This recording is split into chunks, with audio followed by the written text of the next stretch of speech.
They say the house always wins, but when it comes to the Las Vegas Sands, the house is close to losing, thanks to big bets placed in Macau and around the world.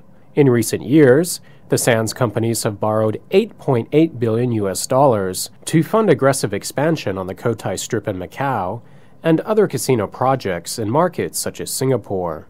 Now, due to the economic downturn, that debt is becoming ever more difficult to service. And a strategy of relying on loans to pay for projects means the credit crisis is making new funding almost impossible to obtain.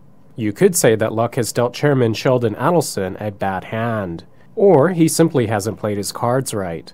New government rules introduced this year limit the number of times a mainland gambler can visit Macau. Those restrictions have severely hurt cash flow for the Sands and other casino operators. As a result, the Sands Macau risks defaulting on $3.3 billion it owes to a syndicate of 29 banks. In the meantime, the Sands is putting the brakes on a massive complex to accompany the Venetian on the Cotai Strip.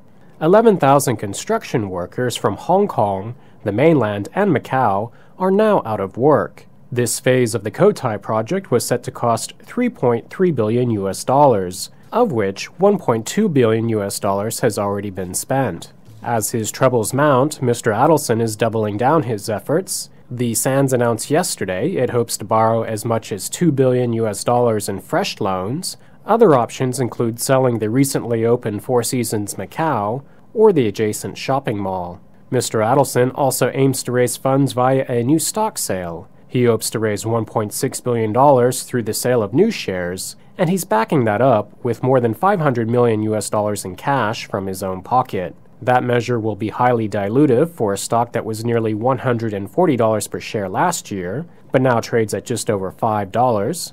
Yet it's a necessary step so that Sands can keep good with the banks and avoid default. And maybe with a little time, the economy and the credit markets will improve, and Mr. Adelson's luck will turn, proving once again that the house does always win.